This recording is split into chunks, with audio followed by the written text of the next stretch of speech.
ప్రభునామన చేరువచ్చిన మీకు అందరికీ కూడా మధుబాబు మినిస్ట్రీస్ తరఫున శుభాభివందనాలు.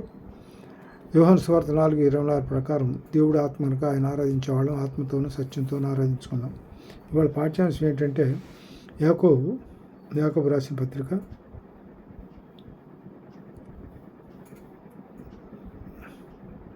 1:27. తండ్రి అయిన దేవుని ఎదుట పవిత్రమును నిష్కల్కమునైన భక్తి ఏదనగా దిక్కులేని పిల్లలను విధవరాండ్రను వారి ఇబ్బందుల్లో పరామర్శించుటయు ఇహలోక మాలిన్యం తనకు అంటకుండా తాను కాపాడుకుంటున్నాయి. కాబట్టి ఇక్కడ మన సందర్భం ఏంటంటే, మనం ఈ లోకంలో ఉన్నటువంటి విధవరాండ్రుల పట్ల, దిక్కులేని పిల్లల పట్ల మనం ఎట్లా ఉండాలంటే చేతనైనంత వరకు సహాయం చేయగలిగిన వారంగా ఉండాలి. తర్వాత ఎందుకంటే ఇక్కడ మనం చాలా జాగ్రత్తగా ఉండాలి వాళ్ళ పట్ల, విధవరాల పట్ల, పిల్లలు తండ్రి లేని పిల్లల పట్ల. ఎందుకంటే వాళ్ళ పట్ల దేవుడు వ్యాజ్యం ఆడతాడంట. అందువలన వాళ్ళ గురించిన విషయంలో మన చేతనైనంత మట్టు సహాయం చేయాలి, కానీ వాళ్ళని ఇబ్బంది పెట్టే పరిస్థితి తీసుకురాకూడదు. అందువల్ల ఇక్కడ ఏమంటాడంటే, ఈ పైకి కొంతమంది ఎట్లా ఉంటారంటే పై భక్తిపరులుగా కనపడుతూ దాని శక్తిని ఆశ్రయించలేని స్వభావాన్ని కలిగిన వాళ్ళు చాలామంది ఉంటారు. వీళ్ళు ఎట్లాంటి వాళ్ళు అంటే, వాళ్ళు అంత్యకాలంలో అపాయకరమైన దినములు వస్తున్నాయని చెప్పి దీనిలో వాక్యం చదువుతాడు. 2 తిమోతి 3:1-2 చూస్తే, అంత్యదినములలో అపాయకరమైన కాలము వచ్చున్నని తెలుసుకున్నాము. ఏలయనగా మనుషులు స్వార్థప్రియులు, ధనాపేక్షలు, బెంకులాడువారు, అహంకారులు, దోషకులు, తల్లిదండ్రులకు అవిధేయులు, కృతజ్ఞత లేనివారు, అపవిత్రులు, అనురాగరహితులు, అతిద్వేషులు, అపాదకులు, అచితేంద్రులు, క్రూరులు, సజ్జన ద్వేషులు, ద్రోహులు, మూర్ఖులు, గర్వాంధులు, దేవుని కంటే సుఖ అనుభవాన్ని ఎక్కువగా ప్రేమించువారు, పైకి భక్తిగా గలవారి వలె ఉండి దాని శక్తిని ఆశ్రయించని వారున ఇందురు, ఇటు వారికి విముఖుడివై ఉండము. వీళ్ళంతా ఎట్లా ఉంటుంటే వేస్తారు. పైకి ఏమన్నా ఒకరు చేసే క్రియలు కడుపులో ఉండే కులుతోనూ కుతంత్రంతోనూ కలమషతోనూ నిండుకొని ఉండి పైకి మాత్రం చాలా భక్తిపరులలా కనిపిస్తూ ఉంటారు. అలాంటి వాళ్ళతో మేకవన్ని పుల్లు అనమాట. మేకవన్ని పుల్లు అలాంటి వాళ్ళతో చాలా జాగ్రత్తగా ఉండాలి. అందువలన ఇక్కడ దీనిలో పైకి భక్తి కలిగిన వారు ఉంటారు, కానీ దాని శక్తిని ఆశ్రయించలేదు. భక్తి వలన వాళ్ళు పొందేటువంటి శక్తి ఏంటో, దానికి విలువ ఏంటో వీళ్ళకి తెలియదు. అందువలన అట్లాంటి వాళ్ళతో మనం జాగ్రత్తగా ఉండాలి. అయితే ఇక్కడ దీనిలో మత్తయి సువార్త 23 చెబుతాయంటే, మత్తయి సువార్త 23 ఈ శాస్త్రుల పరిశీలన గురించి చెబుతాడు. 23:27 చూద్దాం. అయ్యో వేషధారులైన శాస్త్రులారా, పరిచయులారా, మీరు సున్నము కొట్టిన సమాధులను పోలి ఉన్నారు. అవి వెలుపల శృంగారముగా అగపడును, కానీ లోపల చచ్చిన వారి ఎముకలతో సమస్త కల్మషతోనూ నిండి ఉన్నారు. భక్తిపరుల వ్యవహారం కూడా అంతే. పైకి భక్తిపరులుగా కనపడే వాళ్ళ వ్యవహారం కూడా ఇట్లాగే ఉంటుంది. పైకి ఏమన్నా సమాధులకు సున్నాలు కొడతారు, లోపల ఎట్లా ఉంటుంది, దరిద్రంగా ఉంటుంది. అలాగే మీరు వెలుపల మనుషులకు నీతిమంతులుగా పొగపడుతున్నారు, కానీ లోపల వేషధారంతోనూ అక్రమంతోనూ నిండి ఉన్నారు. కాబట్టి శాస్త్రులు, పరిచయులు లాంటి వాళ్ళు అన్నమాట భక్తిపరులు అందరూ కలిపి. భక్తిపరులందరూ నేను భక్తిపరులు అని చెప్పుకునే వాళ్ళంతా ఇలాంటి వేషధారణ కలిగిన వాళ్ళే. సరే, దీనిలో ఇంకోటి అంటే ఇక్కడ ఈ యోహాను సువార్త 1 యోహాను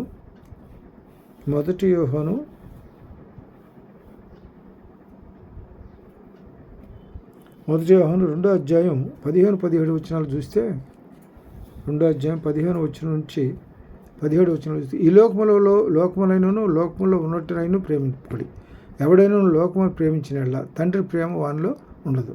ఈ లోకములో ఉన్నదంతయు అనగా శరీరాశయు, నేత్రాశయు, జీవపుడమ్మను తండ్రి వలన పుట్టినవి కావు, అవి లోక సంబంధమైనవి.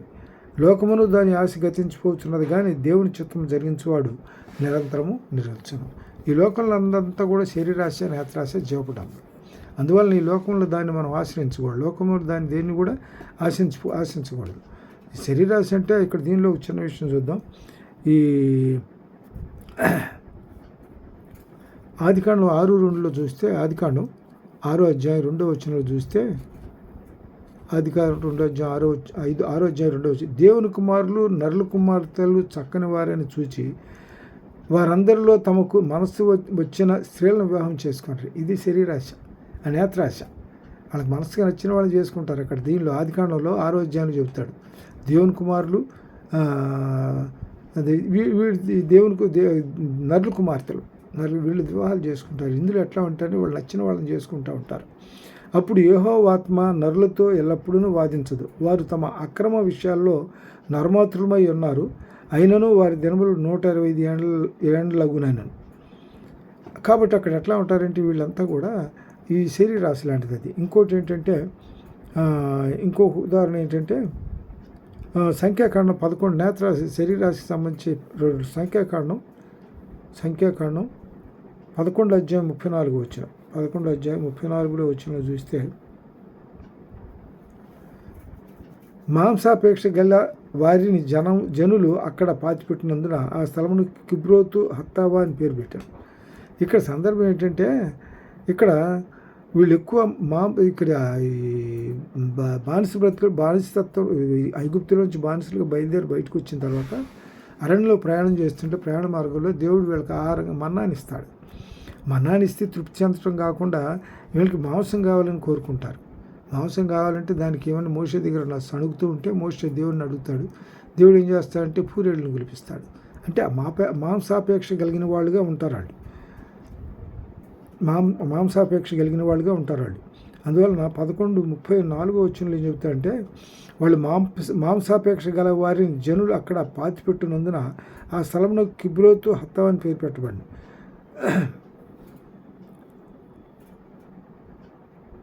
అక్కడ 33 వచనం కూడా చూద్దాం. ఆ మాంసము ఇంకా వారి పండ్లనందున ఉండగానే అది నమలక మునిపే యెహోవా కోపము జనుల మీద రగులుకొను. యెహోవా తెగులు చేత వారిని బహుగా బాధించను. శరీరాశి వల్ల ఏంటంటే దీనిలో ఇంకో మాట చెప్తాడు. 23వ అధ్యాయం సామెతలు 23లో కూడా ఒక మాట చెప్తాడు. సామెతలు 23వ అధ్యాయంలో ఒక మాట చూస్తే సామెతలు 23వ అధ్యాయంలో నీవు ఏలికతో భోజనం చేయి కూర్చుండేన ఎడల నీవెవరి సమక్షంలో ఉన్నావో బాగా యోచించము. నీవు తిండిపోతు అయిన ఎడల నీ గొంతు కత్తిని పెట్టుకొను. అతని రుచికర పదార్థములు ఆశింపము, అవి మోసపుచ్చు ఆహారము. ఐశ్వర్యం పొంద ప్రయాసపడకము, నీ వాటి అభిప్రాయం కలిగిన దాన్ని విడిచిపెట్టము. కాబట్టి ఇక్కడ ఏంటంటే నువ్వు ఎప్పుడైనా సరే భోజనాలు కూర్చున్నప్పుడు నువ్వు ఎవరి దగ్గర భోజనాలు కూర్చుంటావో అది గమనించుకోవాలి. అట్లాంటి వాడు ఎట్లా ఉంటాడంటే ఎదుటి వాని మేలు వార్చలేని వారితో కలిసి భోజనం చేయకము, వాని రుచిగల పదార్థములను నాశింపకము. అట్టివాడు తన ఆంతర్యంలో లెక్క చూచుకొని వాడు తినుము త్రాగుము అని అతడు నీతో చెప్పినా కానీ హృదయం నుండి వాడు వచ్చు మాట కాదది. హృదయం వచ్చి నువ్వు తినిన దానిని కక్కివేయదు, నీవు పలికిన ఇంపైన మాటలు వ్యర్థములగును. కాబట్టి ఇక్కడ ఏంటంటే మనం ఏదైనా వాడు భోజనం పెడుతున్నాడు కదా మన ప్రియంగా మాట్లాడినా కూడా అవేమవుతాయి అంటే వాడు పైకి తినమంటాడు తాగమంటాడు కానీ కడుపులో నుంచి రాదు. అది అంత వేషధారణ వాడిది అంత. అందువల్ల నేను తిన్న తర్వాత తాగిన తర్వాత వాడు ఈర్ష్యతో ఒక విధమైనటువంటి అసూయతో ఉంటాడు కాబట్టి తిన్నది కూడా కక్కేస్తారంట. అందువల్ల మన కడుపులో ఏమడదు అది. అందువల్ల ఇట్లాంటి వాళ్ళు ఎవడైనా మనం ఎవరి దగ్గర భోజనం వెళ్తే వాడు తినేటప్పుడు మనకు గొంతు కత్తి అడ్డం పెట్టుకోమంటాడు. అందుకే అంటే జాగ్రత్తగా ఉండాలి, మితంగా ఉండాలి వాడి దగ్గర. మన ఇంట్లో ఆశగా తినట్లు ఇక్కడ తినటానికి వీలు ఉంటుంది. తినకూడదు, తింటే వాడు దిశ దగ్గర మనం ఏమవుతాం అనమాట, మనం తిన్నది కూడా కక్కుంటాం. తర్వాత దీనిలో ఇంకో విషయం ఏంటంటే యెహోషువలో 7:21 చూస్తే యెహోషువ 7:21 7వ అధ్యాయం 21వ వచనంలో చూస్తే మనకి ఇక్కడ ఎవరు కనపడతాడంటే ఆకాను కనపడతాడు. ఈ ఆకాను ఏం చేస్తాడంటే ఆ దోపుడు సొమ్ము ఇక్కడ మొట్టమొదటి ఇక్కడ ఎక్కడి నుంచి వస్తారు, ఐగుప్తు దేశంలోకి వచ్చింది. అది పాలు తేనెలు ప్రపంచ దేశం సముద్రం దాటి ఎంటర్ అవుతున్నప్పుడు మొట్టమొదటిలో ఎరుకో గోడలు ఉంటాయి. ఎరుకోని వీళ్ళు ఏం చేస్తారంటే ఎరుకోని గెలుస్తారు, ఎరుకో పట్టణాన్ని గెలుస్తారు. ఎట్టుకో పిల్లకి గెలవడానికి కూడా దానికి కొన్ని ఇది ఉండేది కాబట్టి తెలుసు ఆ విషయం. చుట్టూ వాళ్ళు దేవుడు ఏం చెప్తాడంటే ఎరుకోలోకి లోపలికి ఎంటరే కానివ్వకుండా ఇస్రాయేలీని వాడు గోడల గేట్ అడ్డం పెట్టేస్తాడు. గోడలు ఉంటాయి, పెద్ద గేట్లు కట్టేస్తాడు.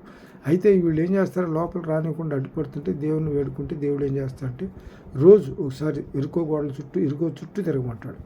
స్తుతించుచు తర్వాత 7వ రోజున 7 మార్లు తిరగమంటాడు. వాళ్ళు స్తుతిస్తూ 7 మార్లు తిరిగేటప్పటికి గోడు పడిపోతే లోపలికి ఎంటర్ అయిపోతారు. అయితే దేవుడు ఏం చెప్తాడంటే ఎరుకోలో ఉన్న సంపద అంతా శపించబడింది. ఎందుకంటే అది మొట్టమొదటిలో నాకు రావాల్సిన భాగం అది.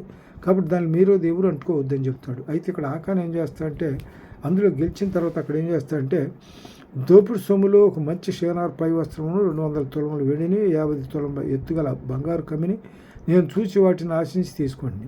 ఇదిగో ఆ డేరా మధ్య భూమిలో దాచబడినవి ఆ వెండి దాని కింద ఉన్నదని ఉత్తరం ఇచ్చి తాను చేసిందంతా ఒప్పుకున్నాను. అప్పుడు యెహోషువ దూతలు పంపగా వారు ఆ డేరా యొద్దకు పరిగెత్తుకొని చూసినప్పుడు అది డేరా దాచబడి ఉండెను. ఆ వెండి దాన్ని క్రింద నుండెను. కాబట్టి వారు డేరా మధ్య నుండి వాటిని తీసుకొని యెహోషువ వద్దకు ఇశ్రాయేలు వద్దకుని తెచ్చి యెహోవా సన్నిధిని ఉంచింది. అయితే ఇక్కడ ఏం జరుగుతుందంటే ఆ తర్వాత ఈయన ఏం చేస్తాడంటే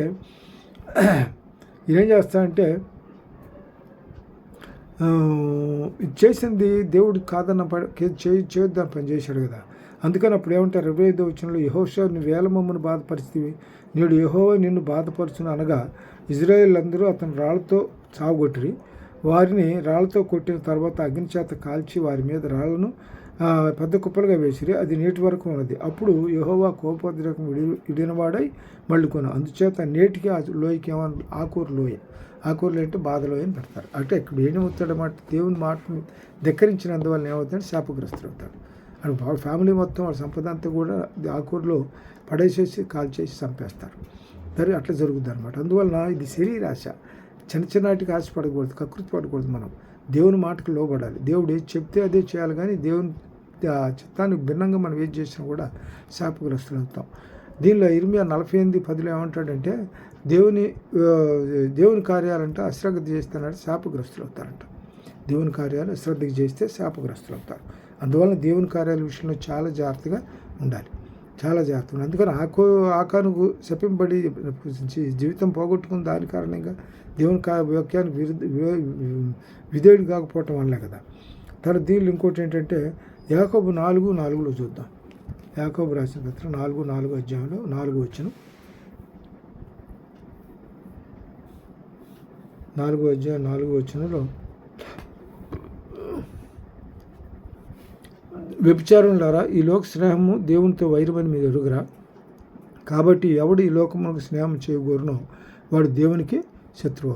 ఈ లోకంలో స్నేహం దేవునితో వైరమే. అందువల్ల ఈ లోకంలో స్నేహం చేయకూడదు, వారు దేవుని శత్రువు అవుతారు. అందువల్ల ఈ లోకంతో స్నేహం మనం చేయకూడదు. లోకంతో స్నేహం చేయటం అంటే వీళ్ళందరితో మనం కలిసి ఉండకూడదు. దీనిలో లూకా సువార్త 16వ అధ్యాయం ఇంకోటి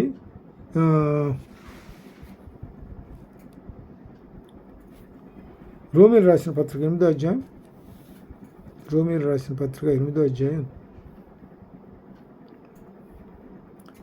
9వ వచనం చూద్దాం. 8వ అధ్యాయం 7-9 వచనాలు చూద్దాం. 8వ అధ్యాయం 7-9 వచనాలు చూస్తే, ఏలా అనగా శరీరానుసారమైన మనసు దేవునికి విరోధమైనది. చూశారు అక్కడ ఆకోను శపింపబడి చంపడ్డాడంటే దేవునికి విరోధంగా నడుచుకున్నాడు. అదే శరీరానుసారంగా నడుచుకున్నాడు. శరీరానుసారమైన మనసు దేవునికి విరోధమైనది. అది దేవుని ధర్మశాస్త్రములకు లోబడదు, ఏమాత్రంలో లోబడినారు. కావున శరీర స్వభావం గలవారు దేవుని సంతోషపరచలేరు. అందుకే ఇంకో మాట ఏం చూడండి, దేవుని ఆత్మ మీలో నివసించి ఉన్నాళ్ళ మీరు ఆత్మ స్వభావం గలవారే కానీ శరీర స్వభావం కలవారు కారు. ఎవడైనా క్రీస్తు ఆత్మ లేని వాడైతే వాడు ఆయన వాడు కాడు. కాబట్టి దీనిలో ఇంకోటి ఏంటంటే, ఈ తర్వాత మత్తయి సువార్త 25వ అధ్యాయం 34-36 వరకు చూద్దాం. మత్తయి సువార్త 25వ అధ్యాయం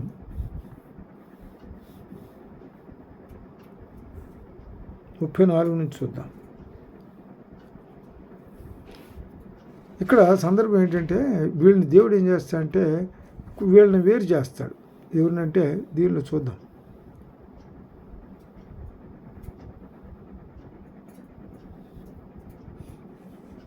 ఆయన ఇప్పుడు 32 వచ్చిన, అప్పుడు సమస్త జనములను ఆయన ఎదుట ప్రోగు చేయబడుదురు. గొల్లవాడు మేకల నుండి గొర్రెలను వేరుపరిచినట్లుగా ఆయన వారిని వేరుపరిచి తన వైపున గొర్రెలను ఎడమ వైపున మేకలను నిలబెట్టు. అంటే గొర్రెలు మేకలు కలిసి ఉంటే ఏం చేస్తాడంటే, గొర్రెలు కాపురి గొర్రెలను వేరుగా మేకలను వేరుగా చేస్తాడు. అయితే ఇక్కడ సందర్భం అట్లా వేరు చేసినట్లే దేవుడు కూడా ఇక్కడ ఏం చేస్తాడంటే, అప్పుడు రాజు తన కుడివైపున వారిని చూసి తండ్రి చేత ఆశీర్వదించబడిన వారలారా రండి, లోకం పుట్టిందని మొదలుకొని మీ కొరకు సిద్ధపరిచిన రాజ్యం స్వతంత్రించుకున్నాడు. అంటే ఆశీర్వదించబడిన వాళ్ళు ఎవరు? గొర్రెలు. అంటే గొర్రెలు అంటే దేవుని యొక్క ఆశీర్వదించబడిన వాళ్ళు గొర్రెలతో పోల్చాడు. ఈ మేకలు ఏమన్నా కొంచెం పాప స్వభావం కలిగిన వాళ్ళు మేకలు. ఎప్పుడు కూడా గొర్రెలు దేవునికి అనుకోలేదు. దేవుని ఇక్కడ దీనిలో ఏమంటాడు, ఇదిగో లోకపాపలను మోసుకొని పో దేవుని గొర్రె పిల్ల అని అంటాడంటే ఆయన ఎంత కనికర సంపన్నుడు, ఎంత ప్రేమపూర్ణంగా ప్రేమ కలిగిన వాడు అనమాట. దీనిలో ఇక్కడ మన ఆదాము అబ్రహాం కుమారుని అక్కడ ఇస్సాకుని మోరియా పర్వతం మీద బలి అర్పించడానికి తీసుకెళ్ళినప్పుడు అక్కడ ఏం చెప్తాడు, దేవుడు తను చంపడానికి కత్తి ఎత్తితే అప్పుడు దేవదూత మాట్లాడుతుంది. ఏమనంటే చంపబాకు పిల్లోడిని అని చెప్పని కత్తి నీ జ్వరలో పెట్టుకొని చెప్పి పదలో చూపిస్తాడు. అక్కడ గొర్రె పిల్లని తీసుకొచ్చి గొర్రె పిల్లని దానికి బలిగా అర్పిస్తాడు. అదే లోక పాపములు మోసుకొని పో దేవుని గొర్రె పిల్ల అంటే ఈయన శిలువ మీద మరణం పొందడానికి అక్కడ ఉదాహరణగా చెప్పాడు. అది దాన్ని సందర్భంగా ఇక్కడ చెప్పబడుతుంది అనమాట. దీనిలో తర్వాత ఇంకేమంటాడంటే ఇది ఆశీర్వాదం సొంత. నేను ఆకలి కొన్నింటిని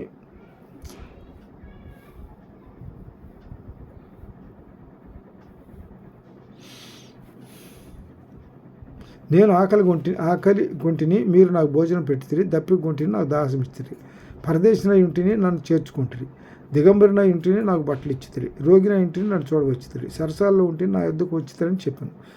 అందుకు నీతిమంతులు, ప్రభువా ఎప్పుడు నీవు ఆకలి కొన్నట్టు చూసి ఆహారం ఇచ్చితమే, నీవు దప్పికొన్నట్టు చూసి ఎప్పుడు దాహం ఇచ్చితమే, ఎప్పుడు పరదేశిన ఉండుట చూసి నేను చేర్చుకుంటమే, దిగంబరివై ఉండుట చూసి బట్టలు ఇచ్చితమే, ఎప్పుడు రోగివై ఉండుట ఆయనను సరసాల్లో ఉండుట ఆయన చూచి నీ వద్దకు వచ్చితమని ఆయనను అడిగాను.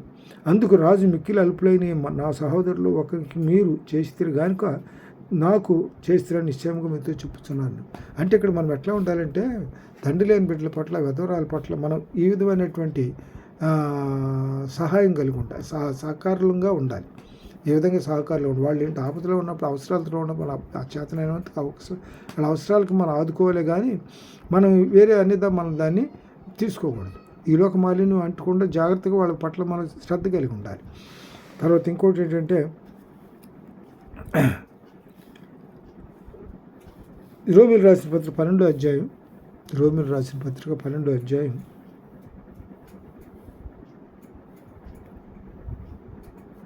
2వ వచనంలో చూద్దాం. మనం ఎట్లా ఉండాలంటే ఈ లోక మర్యాదను అనుసరింపక ఉత్తమమును అనుకూలమును సంపూర్ణమైన దేవుని చిత్తం ఏదో పరీక్షించి, అంటే దేవుని చిత్తానుసారంగానే మనం నడుచుకోవాలి. దేవుని చిత్తాన్ని భిన్నంగా మనం నడుచుకోవద్దు, అంటే అప్పుడు శాపగ్రస్తులం అవుతాం. చిత్తామేదో పరీక్షించి తెలుసుకున్నట్లు మీ మనస్సు మారి నూతన ఒకటి వలన రూపాంతరం పొందింది. తాను ఎంచుకొనదగిన దానికంటే ఎక్కువగా ఎంచుకొనక దేవుడు ఒక్కరికి విభజించి ఇచ్చిన విశ్వాస పరిమాణం ప్రకారం తాను సత్తుపతి గలవాడుటకై తగిన రీతిని తాను ఎంచుకోలను. నాకు అనుగ్రహింపబడిన కృపను బట్టి మీలోనున్న ప్రతి వానితోనూ ఈ మాట చెబుతున్నాను. ఒక శరీరంలో మనకు అనేక అవయవులను, ఈ అవయవులన్నిటికీ ఒకటే పని ఎలా ఉండదో అట్లాగే మనకు కూడా ఎట్లా ఉండాలంటే దేవునికి భిన్నమైన అన్ని విషయాల్లో కూడా దేవునికి చిత్తాన్ని నడుచుకోగలిగిన వాళ్ళమై ఉండాలి. తర్వాత దీని ఇంకోటి ఏంటంటే ఎఫెసీయులు రాసిన పత్రిక 2 కొరింథీయులు రాసిన పత్రిక 6వ అధ్యాయం 2 కొరింథీయులు రాసిన పత్రిక 6వ అధ్యాయం 14-17 వచనాలు చూద్దాం. 14-17 వచనాలు. మీరు అవిశ్వాసులతో జోడుగా ఉండకూడదు. మనం ఎట్లా ఉండాలంటే ఇక్కడ ఈ సందర్భంలో లోక విషయంలో మనం చాలా జాగ్రత్తగా ఉండాలి. అవిశ్వాసులతో జోడుగా ఉండకూడదు. నీతికి దుర్నీతి ఏం సాంగత్యం, వెలుగుని చీకటితో ఏం పొత్తు, క్రీస్తునకు బెలియాలతో ఏం సంబంధం, అవిశ్వాసతో విశ్వాసకి పాలెక్కడిది, దేవుని ఆలమునక విగ్రహములతో ఏం పొందిక, మన జీవం గల దేవుని ఆలయమై ఉన్నాం. అందుకే దేవుడు ఎలాగో సెలవిస్తున్నాడు, నేను వారిలో నివసించి సంతరింతును, నేను వారి దేవుడినైందును, వారు నా ప్రజలై ఉందరు. కావున మీరు వారి మధ్య నుండి బయలువెడలి ప్రత్యేకంగా ఉండుడి, అపవిత్రమైన దాన్ని ముట్టకూడని పోగు చూపుతున్నాడు. ఎందుకంటే దేవుని బిడ్డలు ఎట్లా విశ్వాసాలు ఎట్లా ఉండాలంటే మనం ప్రత్యేకంగా ఉండాలి. ఎవరి మధ్య వాళ్ళు అలాంటి అపవిత్రుల పట్ల పవిత్రులకి వెలుపలుగా ఉండి మనం దేవుని ఉండి అపవిత్రమైన దాన్ని ముట్టకుండా ప్రభు చెప్పినట్లుగా నడుచుకోవాలి. తర్వాత దీనిలో ఇంకోటి ఏంటంటే తర్వాత ఎఫ్ఎస్సీలు రాసిన పత్రిక 5వ అధ్యాయం 5వ అధ్యాయం 9-10 వచనాలు చూద్దాం. వెలుగు ఫలం 9-10 వచనాల్లో వెలుగు ఫలము సమస్త విధములైన మంచితనమును నీతి సత్యమును వాటిలో కనబడుతున్నది. వెలుగు ఫలం అంటే మనలో దేవుని వెలుగు ఉన్నట్లయితే మనం ఎట్లా ఉంటామంటే చీకటి దూరంగా ఉంటాం. అందువలన ఇక్కడ దీనిలో మొదటి యోహాను రాసిన పత్రిక 1వ అధ్యాయం 7వ వచనంలో చెబుతాడు. అయితే ఆయన వెలుగులో ఉన్న ప్రకారం మనము వెలుగులో నడిచిన యెడల మనము అన్యోన్య సహవాసం గలవారమై ఇందుము. అప్పుడు ఆయన కుమారుడైన యేసు రక్తం మన ప్రతిపాపం నుండి మన పవిత్రులుగా చేయను. కాబట్టి తర్వాత దీనిలో ఇంకో విషయం ఏంటంటే, ముందు చదువుకున్న దానిలో మన వెలుగు ఫలము సమస్త విధములైన మంచితనము, వెలుగు ఫలం అనేటువంటిది సమస్త విధములైన మంచితనము, నీతి, సత్యమును వాటిలో కనబడుతుంది. కనుక ప్రభువుకి ఏది ప్రీతికరమైనదో దాన్ని పరీక్షించుచు వెలుగు సంబంధుల వలె ఉండాలి. వెలుగు సంబంధుల వలె మనం ఉండాలి. తర్వాత దీనిలో ఇంకోటి ఏంటంటే,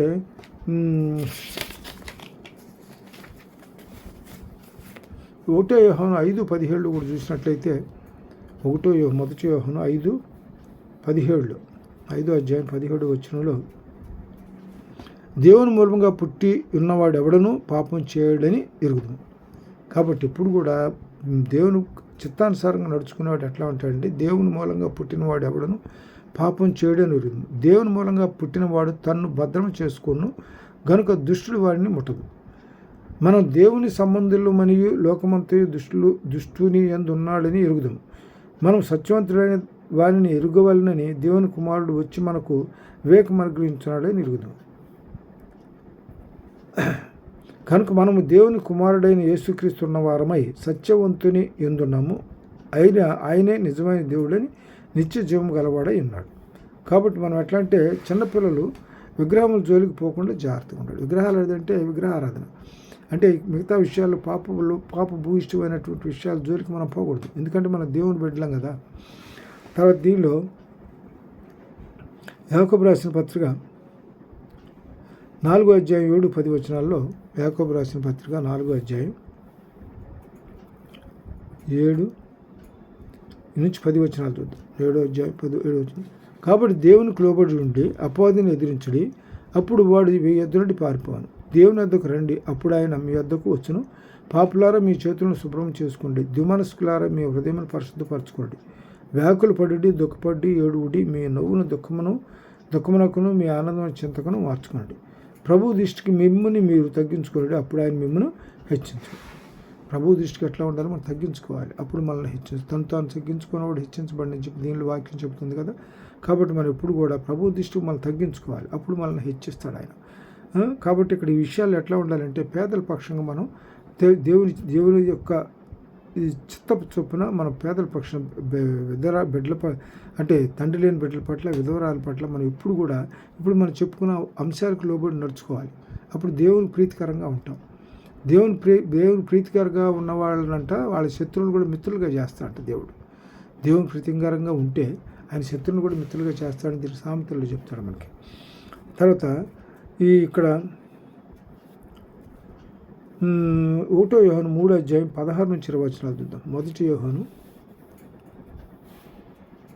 3వ అధ్యాయం 16-20 వచనాల్లో చూద్దాం. ఆయన మన నిమిత్తము తన ప్రాణం పెట్టాను కనుక దీనివలన ప్రేమ ఎట్టిదని తెలుసుకుంటాను.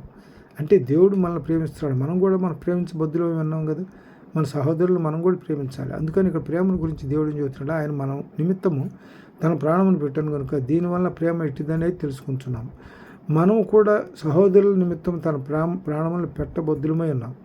ఈ లోకపు జీవనోపాధి గల వాడై ఉండి తన సహోదరునికి లేమి కలుగుట చూచి అతనిలో ఏమాత్రమును కనికరము చూపని వాని యందు దేవుని ప్రేమ ఎలాగుంటుంది?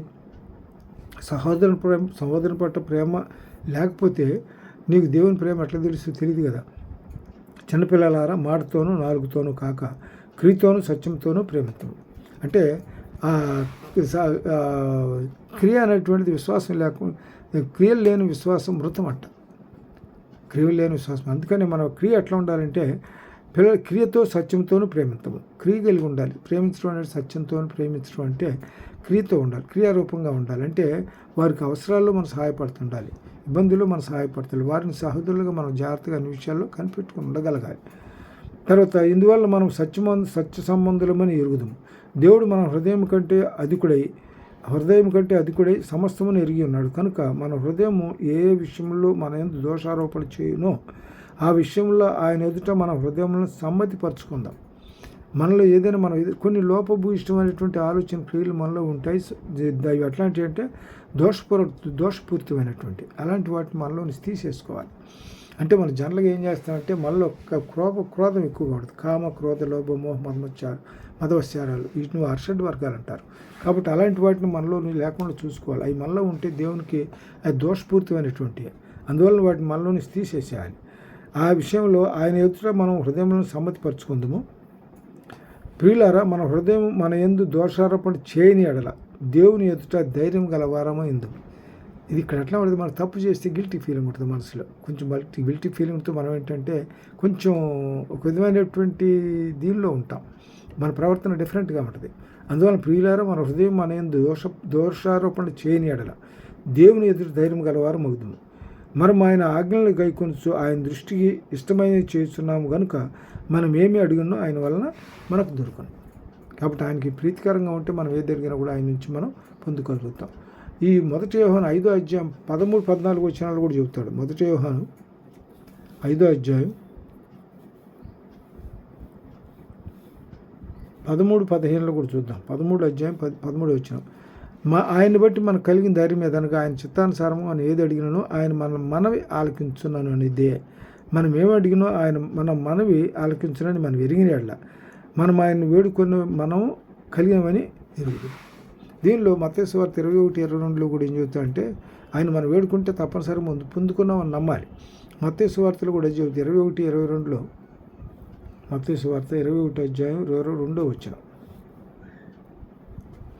మరియు మీరు ప్రార్థన చేయనప్పుడు వేటిని అడుగుదురో అవి నమ్మిన ఎడల మీరు వాటిని అన్నింటినీ పొందుదురని వారితో చెప్పాను. అంటే మనం నమ్మాలి. నమ్ముట నీ వలనైతే నమ్ము ప్రతివానికి సమస్తము సాధ్యం. తర్వాత ఇంకో మాట చూద్దాం దీనిలో. యెషయా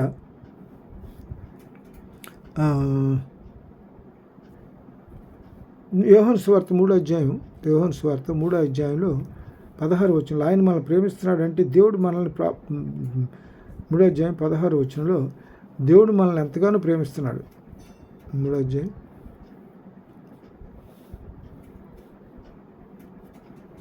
దేవుడు లోకమని ఎంతో ప్రేమించాడు. దేవుడు లోకం అంటే నిన్ను నన్నే కాదు, దేశంలో అందరినీ బిడ్డలే, ఆయన బిడ్డలే. కాబట్టి దేవుడు లోకమని ఎంతో ప్రేమించను కాగా తన అద్వితీయ కుమారునిగా పుట్టిన వాని యందు విశ్వాసం వచ్చి ప్రతివాడును నశింపక నిత్య జీవం పొందినట్లు ఆయన మనకు అర్పణించాను. కాబట్టి దేవుడు మనకేంటంటే ఆయన ఎంతగా ప్రేమించాడంటే మనల్ని నిత్యజీవం పొందాలి అనేటువంటిది ఆయన కోరిక. అంటే పరలోక రాజ్య వారసులం కావాలనేటువంటిది ఆయన కోరిక. మన ఇక్కడ ఈ పౌరస్థితి ఇక్కడ లేదు, మనకి పరలోకంలోనే మన పౌరస్థితి. అందువలన ఆయన పరలోకంలో ఆయన ఇంకో మాట చెబుతాడు. యోహాను సువార్త 14 అధ్యాయం 1-6 వచనాలు చూద్దాం.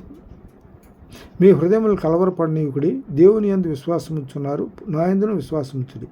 నా తండ్రి ఎంట అనేక నివాసములు కలవు, లేని ఎడల మీతో చెప్పుదును. మీకు స్థలం సిద్ధపరచి వెళుచున్నాను. నేను వెళ్ళి మీకు స్థలం సిద్ధపరిచిన ఎడల నేనుండి స్థలంలో మీరును ఉండలాగున మరలా వచ్చి నా యొద్ద నుండుటకు మిమ్మల్ని తీసుకొని పోదు. అంటే మన పరలోక స్థితి ఇక్కడ కాదు, ఆ పౌరస్థితి. దేవుడు అక్కడ మన స్థలం సిద్ధపరుచున్నాడు, మనం అక్కడికి వెళ్ళాల్సిందే. ఈ లోక స్థితి కాదు మనది. అందువల్ల ఆయన బిడ్డలకి ఎప్పుడు కూడా దేవుని ఆదరణ ఉంటుంది మనకి. తర్వాత దీనిలో తర్వాత 15వ అధ్యాయం 12-13 చూద్దాం. 15వ అధ్యాయం యోహాను సువార్త 15వ అధ్యాయం 12-13 వచనాల్లో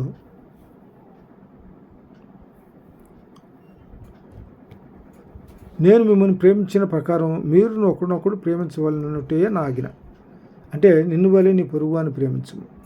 దీనిలో ఆయన ఇచ్చిన ఆజ్ఞలు ఏంటంటే నీ పూర్ణ హృదయంతో, పూర్ణాత్మతో, పూర్ణ మనసుతో ఆయన దేవుడికి కొత్త నిబంధనలో ప్రేమ యుగంలో ఆయన మనకేం చేశాడంటే 2 ఆజ్ఞలను ఇచ్చాడు. దాన్ని గ్రేట్ కమిషన్ అంటాం. అందులో ఒకటి ఏంటంటే నిన్ను వల్లే నీ పూర్ణ హృదయంతో, నీ పూర్ణాత్మతో, నీ పూర్ణ బలంతో దేవుడైన యెహోవాను ప్రేమించమంటాడు. రెండోది ఏంటంటే నిన్ను వల్లే నీ పొరుగువాని ప్రేమించమంటాడు. కాబట్టి తన స్నేహితుని కొరకు ప్రాణం పెట్టువాని కంటే ఎక్కువ ప్రేమ గలవాడు ఎవడుంటాడు స్నేహితుని కంటే. అయితే ఇక్కడ దీనిలో రోమిలకు రాసిన పత్రిక 5వ అధ్యాయంలో ఒక మాట చెబుతాడు. రోమిలకు రాసిన పత్రిక 5వ అధ్యాయం చూడండి, 6వ వచనంలో చూద్దాం. ఏలనగా మనం ఇంకా బలహీనమై ఉండగా క్రీస్తు యుక్తకాలమున భక్తిహీనుల కొరకు చనిపోయాను. నీతిమంతుని కొరకు సైతం ఒకటి చనిపోవటరుదు. మంచివాని కొరకు ఎవడైనా ఒకవేళ చనిపోయిన తెగింపవచ్చును. అయితే దేవుడు మన ఎడల తన ప్రేమను వెల్లడిపరుచున్నాడు. ఎట్లా అనగా మనం ఇంకనూ పాపులమై ఉండగానే క్రీస్తు మన కొరకు చనిపోయాడు. అంటే క్రీస్తు మన పాపులమై ఉండగానే ఇంకా మనలో మార్పు రాల. అయితే అందుకే ప్రకటన గ్రంథం 21 అధ్యాయం 22 అధ్యాయంలో ఏం చెబుతా అంటే, ప్రకటన గ్రంథం 22 అధ్యాయంలో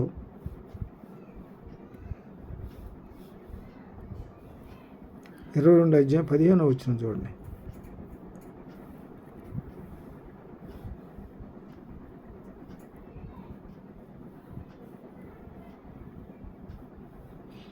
పదకొండు వచ్చిన ప్రకటన గ్రంథం 22 అధ్యాయం 11 వచనంలో, అన్యాయం చేయవాడు ఇంకనూ అన్యాయమే చేయనుము లేక చేయను.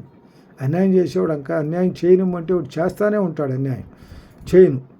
అపవిత్రుడైన వాడు ఇంకనూ అపవిత్రుడుగానే ఉండనేమో. వాడు ఇంకా అపవిత్రుడుగా ఎట్లా ఉంటాడంటే వాడు ఎప్పుడు జీవితకాలం అపవిత్రుడుగానే ఉంటుంటాడు. దేవుని దగ్గరికి వచ్చేంతవరకు వాడు అపవిత్రుడే. తర్వాత నీతిమంతుడు ఇంకనూ నీతిమంతుడుగానే ఉండనేమో లేక ఉండను. నీతిమంతుడుగానే ఉండనేమో అంటే ఉంటానే ఉంటాడు అంతే. పరిశుద్ధుడు ఇంకనూ పరిశుద్ధుడిగానే ఉండనేమో. పరిశుద్ధుల్లో దేవుని పట్ల విధేయత కలిగి ఉంటాడు, కానీ వేరే అన్నిదా అపవిత్రమైన భావాలు మనసులో ఉండవు. పరిశుద్ధంగా ఉంటాడు హృదయం లేక ఉండను. ఇదిగో త్వరగా వచ్చున్నాను, వాని క్రియలు చూపిన ప్రతివానికి ఇచ్చుకుని నేను సిద్ధపరిచిన ఇదితో నా యొద్ద ఉన్నది. అందుకని ఏంటంటే దేవుడు త్వరగా వస్తున్నాడు. వారి కొరకు మన క్రియలను బట్టి వాళ్ళకి సిద్ధపరిచిన జీతం ఆయన దగ్గర ఉంటుంది. తన క్రియలను బట్టి అంట యెహోవా సిద్ధపరిచిన జీతం నా దగ్గర ఉంది. కాబట్టి అది ఆయన వారి కొరకు సిద్ధపరిచిన జీతం వాళ్ళకి ఎప్పుడు ఇస్తాడు.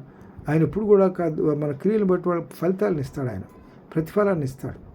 అయితే ప్రతి చర్యకు కూడా పాల్గొంటాడు, ప్రతి చర్య కూడా చేస్తాడు. ఆయనకి చిత్తానికి భిన్నంగా ఏం చేసినా కూడా ఆయన చిత్తానికి అనుకూలంగా నడుచుకుంటేనే మంచి ఫలితాలు పొందుతాం. దానికి భిన్నంగా ఉంటేనేమన్నా ప్రతిఫలాన్ని పొందుతాం. ప్రతి చర్య ఉంటుంది మనకు దాని మీద. తర్వాత ఇంకోటి ఏంటంటే యెషయా 61 అధ్యాయం 18 వచ్చిన యెషయా 61 అధ్యాయం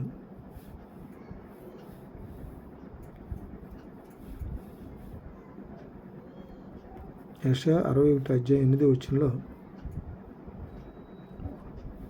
8 వచనంలో ఏం చెబుతాడంటే, ఏలనగా న్యాయం చేయటం యెహోవానగు నాకు ఇష్టము. ఒకడు అన్యాయంగా ఒకరి సొత్తు పట్టుకున్నట్ట నాకు అసహ్యం. సత్యమును బట్టి వారి క్రియాఫలమును వారికి ఇచ్చుతూ వారితో నిత్య నిబంధన చేయదు.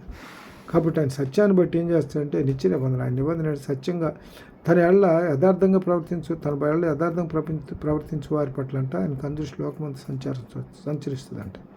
అందువలన ఏంటంటే ఆయన పట్ల మనం ఇప్పుడు కూడా ఆయన చిత్తానికి లోబడి నడుచుకోవాలి. తర్వాత దీనిలో ఇంకోటి ఏంటంటే కీర్తన 68 అధ్యాయం 5 వచనం చూద్దాం. కీర్తనలు 68 అధ్యాయం. కీర్తనలు 68 అధ్యాయం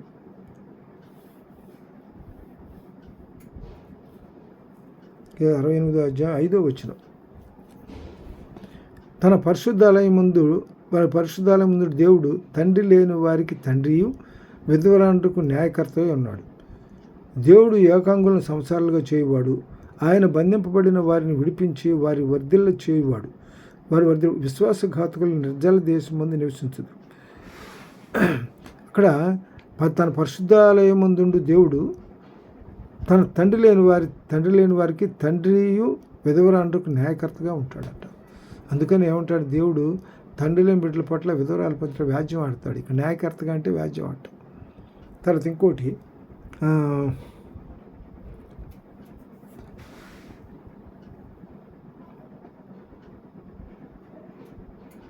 లూకాసు వార్త 18 అధ్యాయం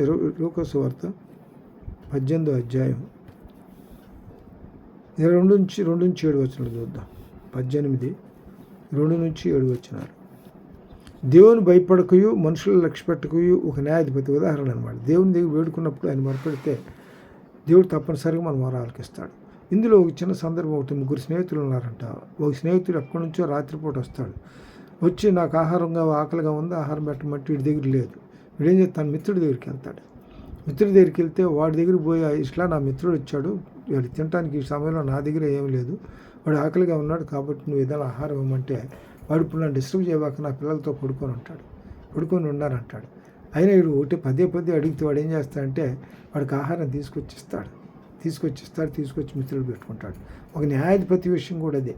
వృద్ధురాలు ఏంటంటే తన న్యాయం కోసం అని చెప్పి న్యాయాధిపతి దగ్గర పోతే వాడు మూర్ఖుడు, వాడు కొంచెం లంచగొండి కొంచెం ఇబ్బందికరమైనటువంటి మనిషి. అక్కడికి పోయి ఆ ముసలాం ఏం చేస్తుందంటే, వృద్ధురాలు ఏం చేస్తుంటే పోయి అడుగుతుంది, న్యాయం కోసం అని పోయి అడిగితే రేపు రామాపురా అని తిప్పుతుంటాడు. ఈవిడ ఆయన ఎప్పుడు రామంటే అప్పుడు వెళ్తూ ఉంటుంది. అప్పుడు ఆయన ఏమనుకుంటాడంటే ఈ న్యాయం తీరిస్తే పోద్దని. అంటే మనం అడుగుడి ఇచ్చేదనో తట్టు తీయబండు. మనం అడుగ్గా ఎవరికైనా కూడా కొంచెం దయగలుగుద్ది. అందువల్ల మనం ఏదైనా మనకు అవసరతను బట్టి మనం ఖచ్చితంగా ఆ అవసరాన్ని బట్టి వాళ్ళకి వేడుకుంటే తప్పనిసరిగా మన దారిద్ర్య ఉదయగా మన సహాయపడేటువంటి తత్వం ఏర్పడుతుంది. కానీ దేవుడు ఆ మనసునిస్తాడు.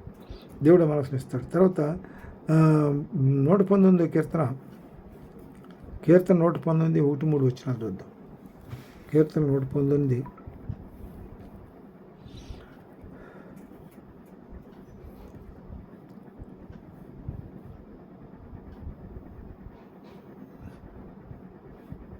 1-3 వచ్చినాలు చూద్దాం.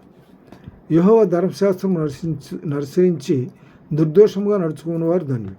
ఆయన శాసనములకును గైకొనుచు పూర్ణ హృదయంతో ఆయన్ని వెతుకువారు ధన్యులు. వారు ఆయన మార్గంలో నడుచుకొనుచు ఏ పాపము చేయరు. అంటే దేవునికి లోబడి ఉండాలి. దేవుని పట్ల, మన విధవరాల పట్ల, తండ్రి లేని బిడ్డల పట్ల మనం సహకారులుగా ఉండాలంటే, నిజమైన భక్తిని అనుసరించాలంటే యెహోవా ధర్మశాస్త్రం అనుసరించి నిర్దోషంగా నడుచుకోవారు ధన్యులు. ఆయన శాసనములు గైకొనుచు పూర్ణ హృదయంతో వెతుకువారు ధన్యులు.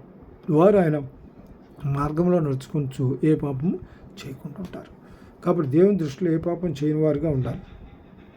అది. తర్వాత ఇంకోటి ఏంటంటే యెషయా 58:7 వచనం. యెషయా 58:7 వచనంలో 58 అధ్యాయం 7 వచనంలో ఇంకో మాట చెబుతాడు. నీవు ఆహారం కొన్న వారికి పెట్టుటయు, నీ రక్త సంబంధికి ముఖము తప్పింపుకునుటయు, దిక్కుమాలిన పేదలను నీ ఎంట చేర్చుకున్నటయు, వస్త్రహీనుడు నీకు కనబడినప్పుడు వానికి వస్త్రములు ఇచ్చుటయు, ఇదే కదా నాకు ఇష్టమైన ఉపవాసం. నిజమైన భక్తి అంటే ఇదే. వస్త్రం లేని వాళ్ళు దీనిలో చెప్తారు. మత్తయి సువార్తలు మనం చెప్పాడు కింద చదువుకున్నాక మనం. దానిలో మత్తయి సువార్తలు చెప్పినట్టుగా ఈ మత్తయి సువార్తలు చెప్పినట్టుగా మనకు అక్కడ ఆ సందర్భాన్ని బట్టి మనం అదే విధంగా మనం ఇక్కడ ఏమంటాడు అనమాట, ఆహారం కొనివాడు ఆకలి ఉంటాడు. దీని సామెత 25లో కూడా ఒక మాట చెప్తాడు. సామెతలు 25 అధ్యాయంలో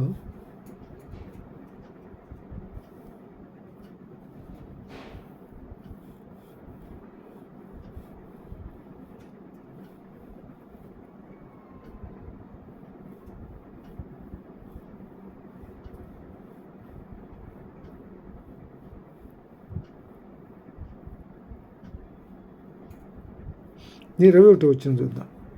నీ పగవాడు ఆకలి కొన్ని ఏళ్ళు వానికి భోజనం పెట్టుము, దప్పికి కొన్ని ఏళ్ళు వానికి దాహమేము. అటు చేడు చేత వాని తల మీద నిప్పులు కుప్పలుగా పోయేదు, యెహోవా అందుకు నీకు ప్రతిఫలం ఇచ్చింది.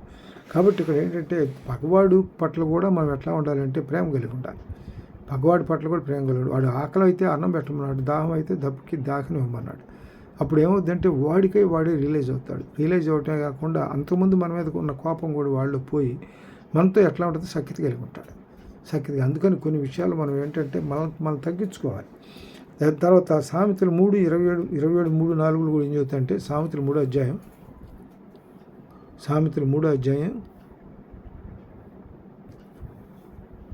27-34 వరకు చూద్దాం. 27-34 వరకు చూస్తే, మేలు చేయుట నీ చేతనైనప్పుడు దాన్ని తగిన వారికి చేయకుండా వినుతీయకము. ద్రవ్యము నీ యొద్ద ఉండగా రేపు ఇచ్చేదను, పోయి రమ్మని నీ పొరుగువానితో అనవద్దు. నీ పొరుగువాడు నీ యొద్ద నిర్భయంగా నివసించినప్పుడు వానికి అపకారం కల్పించవద్దు. నీకు హాని చేయని వారితో నిరంతరంగా జగడమాడవద్దు. కాబట్టి అంత గొప్ప మంచి మాట చూడండి. బలత్కారం చేయవాడిని చూసి మత్సరపడకము, వాడి చేయి క్రియలను ఏమాత్రము చేయకూరవద్దు. అంటే ఎవడో చేస్తున్నాడు, ఎవడో చేసినట్లుగా మనం చేయొద్దు. అందులో దీనిలో కీర్తన 37 అధ్యాయాలు 73 అధ్యాయాల్లో కూడా ఏం చెబుతాయంటే, ఎదుటివాడు మనమేమో దేవుని పట్ల విధేయత కలిగి అన్ని విధేయత కలిగి విశ్వాసంగా నడుచుకుంటుంటే అవతలవాడు అవిధేయత గుండి కూడా అన్ని లబ్ధి పొందుతున్నారు కాబట్టి మరి అని మనం బాధపడవచ్చు. అయితే ఇక్కడ దేవుడు ఆ మాటకి ఏం చెబుతాడంటే, కీర్తన 37 అధ్యాయం చూద్దాం. కీర్తన 37 అధ్యాయంలో, చెడ్డవారిని చూసి వ్యసనపడకము, దుష్కారం చేయవారిని చూసి మత్సరపడకము. వారు గడ్డి వలె త్వరగా ఎండిపోదురు, పచ్చని కూర వలె వాడిపోదురు. దేహోయందు నమ్మకించి మేలు చేయము, దేశము నివసించి సత్యమును అనుసరించము. దేశమందు నివసించి యెహోవాను బట్టి సంతోషము, ఆయన నీ హృదయ వాంఛలను తీరుస్తాడు. అంటే 73లో కూడా ఏం చెబుతాడంటే 73 అధ్యాయాలు కూడా ఇదే చెబుతాడు. అంటే 37, 73 అధ్యాయాలు 2 అధ్యాయాల్లో కూడా ఎదుటి వాళ్ళని గురించి మనం ఎప్పుడు కూడా మత్సరపడద్దు. ఇజ్రాయేల్ ఏళ్ల శుద్ధ హృదయుల ఏళ్ల నిశ్చయముగా దేవుడు దయాళుడై ఉండను. నీ పాదములు జారుటకు కొంచెమే తప్పాను, నా అడుగులు జార సిద్ధమాయను. భక్తిహీనుల క్షేమం నాకు కంటపడినప్పుడు గర్వించు వారిని బట్టి నేను మత్సరపడతాను. భక్తిహీనుల క్షేమం నాకు కంటపడితే వాడిని బట్టి నేను మత్సరపడతాను. మరణమందు వారి యాతనలు లేవు, వారు పుష్టిగానున్నారు. ఇతరులకు కలుగు ఇబ్బందులు వారికి కలుగు, ఇతరులు పుట్టినట్లు వారికి తెగులు పుట్టదు. కావున గర్వము కంఠహారం వలె వారిని చుట్టుకొనిచున్నది, వస్త్రం వలె వారి బలాత్కారం ధరించుకున్నది. కొవ్వు చేత వారి కన్నులు మెరకాయి ఉన్నవి, వారి హృదయాలు బయటకు వస్తున్నవి. అయితే ఇక్కడ ఆకాశం తట్టు వారు ముఖమెత్తుదురు, వారికి నాలుక భూసంచారం చేయను. అయితే దేవుడు ఎట్లు తెలుసుకొను, మహోన్నతునికి తెలియచున్నదా అని అనుకుంటారు వాళ్ళు. ఇట్టివారు భక్తిహీనులు, వీరు ఎల్లప్పుడూ నిశ్చింత గలవారై ధనవృద్ధి చెందుతుంది. కాబట్టి ఇక్కడ మనకి ఏంటంటే వాళ్ళు ఎట్లా ఉంటారో తర్వాత చివరికి వచ్చేటప్పుడు వాళ్ళ పరిస్థితి దయానీయంగా ఉంటుంది. కాబట్టి దీనిలో ఇంకొక చిన్న విషయం, గలతీయులు రాసిన పత్రిక 6వ అధ్యాయం 9 వచనాలు, 2 వచనాలు చదువుకొని ముగించుకుందాం. గలతీ 6, 9, 10. గలతీయులు రాసిన పత్రిక 6వ అధ్యాయం 9 నుంచి 10 వచనాలు చదువుకుందాం. మనము మేలు చేయటం యందు విసుకకు ఉందము, మనం అలయక మేలు చేసితమని తగిన కాలమందు పంట కోయదము. కాబట్టి మనకు సమయం దొరికిన కొలది అందరి ఏళ్ల, విశేషంగా విశ్వాస గృహములకు చేరిన వారి ఏళ్ల మేలు చేయదాం. కాబట్టి ఎందుకంటే అందరి పట్ల మనం మేలు చేసేవారు ఉండాలి. తర్వాత ఇంకోటి అంటే ఫిలిప్పీయులు రాసిన పత్రిక 4వ అధ్యాయం 8వ వచనం ముగ్గుగా చదువుకుందాం. ఫిలిప్పీయులు రాసిన పత్రిక 4వ అధ్యాయం 8వ వచనాలు, మెట్టుకు సహోదరులారా, ఏ యోగ్యత అయినను మీపైన ఉండిన ఎళ్ళ, ఏవి సత్యమైనవో, ఏవి మాన్యమైనవో, ఏవి న్యాయమైనవో, ఏవి పవిత్రమైనవో, ఏవి రమ్యమైనవో, ఏవి ఖ్యాతి గలవో వాటి మీద మనం ధ్యాస ఉంచుకోవాలి. ఇది మనం వాటి మీద ధ్యాస ఉంచుకోవటమే దేవుని యొక్క భయభక్తులు కలిగి ఉండవారంగా ఉంటాం. దేవుని ఎంత భయభక్తులు కలిగి చెడుతనాన్ని విసర్జిస్తారంట. దీంట్లో సామెతలు 8:13 ఒక వాక్యం చదువుకొని ముగించుకుందాం. సామెతలు 8:13. సామెతలు 8వ అధ్యాయం 13వ వచనాలు, యెహోవా యందు భయభక్తులు కలిగి ఉంట చెడుతనం అసహించుకుంటే, గర్వము, అహంకారము, దుర్మార్గత, కుట్లమైన మాటలు నాకు అసహ్యం. ఆలోచించేప్పటి లక్షణ జ్ఞానం ఇచ్చడం నా వశము, జ్ఞానాధారం నేనే, పరాక్రమం నాది. నా వలన రాజులు ఏలుదురు, అధికారులు న్యాయాన్ని బట్టి పరిపాలన చేయుదురు. కాబట్టి అధికారులు న్యాయాన్ని బట్టి పరిపాలన చేయదు. కాబట్టి ఏంటంటే ఆయన సర్వోన్నతుడు, సర్వశక్తివంతుడు. దీనిలో యెషయా 9:6 ఏం చెబుతుందంటే ఆయన మీద యెషయా 9:6 ఒకసారి చూద్దాం. యెషయా 9:6, 9వ అధ్యాయం 6వ వచనం, ఏలయనగా మనకు శిశువు పుట్టను, మన కుమారుడు అనుగ్రహించబడును, ఆయన భుజం మీద రాజ్యభారం ఉండును. ఆశ్చర్యకరుడు, ఆలోచనకర్త, బలవంతుడైన దేవుడు, నిశ్చల తండ్రి, సమాధానకర్త, యొక్క అధిపతి, ఆయనకు అతని పేరు పెట్టబడు. కాబట్టి ఇక్కడ మనకి ఏంటంటే ఆయనకు మన ఆశ్చర్యకరుడు, ఆలోచనకర్త, బలవంతుడైన దేవుడు. ఆయన ఆధీనంలో, ఆయన దీనిలో ఆయన భయభక్తులుగా నడుచుకోవటం వల్ల చెడుతానని విశ్వసిస్తాం. కాబట్టి ఆయన ఎందుకు భయభక్తులుగా ఈ విశ్వాసంతో వాక్యానుసారంగా నడుచుకునే వారంగా ఉందాం. ఈ కొద్ది వాక్యం తన వెనుకలో దీవించగాక చిన్న ప్రార్థన చేసుకొని ముగించుకుందాం. జీవము గల నాయన, మహిమగల తండ్రి, అన్ని విషయాలుగా ఆధారపడుతున్నామని గొప్ప తండ్రి, పాదం చంచుకొచ్చున్నాను నాయన మీ ఎందు భయభక్తులు విశ్వాసతో వాక్యానుసారం నడుచుకోగలిగినట్లు సాయం చేయండి నాయన. ఇక్కడ దీనిలో భాగంలో చెప్పుకున్నట్లుగా నాయన దీనిలో వాక్యంలో చెప్పిన నిజమైన భక్తి ఏదంటే మీ బిడ్డ పేరు విధవరాండ్ల పట్ల, తండ్రి లేని బిడ్డ పట్ల ఏది అనేటువంటి ఇది కల్మషం తాకకుండా వాళ్ళ పట్ల మనకు కనికరం కలిగి ఉండటం అనేటువంటి భక్తిగా చెప్పారు. మా భక్తులు భయభక్తిగా బలవారంగా కనపడుకున్నట్లు నిజమైన భక్తితో మీ భక్తుల విశ్వాసంతో వాక్యానుసారంగా నడుచుకోవడానికి మాకు సహాయం చేయమని కొద్ది విన్నపాలు మా ప్రభువు మీ ప్రియకుమారుడు యేసు పరిస్థితి మిక్కిలి వేడుకున్నాం తండ్రి. ఆమేన్. వందనాలు. 44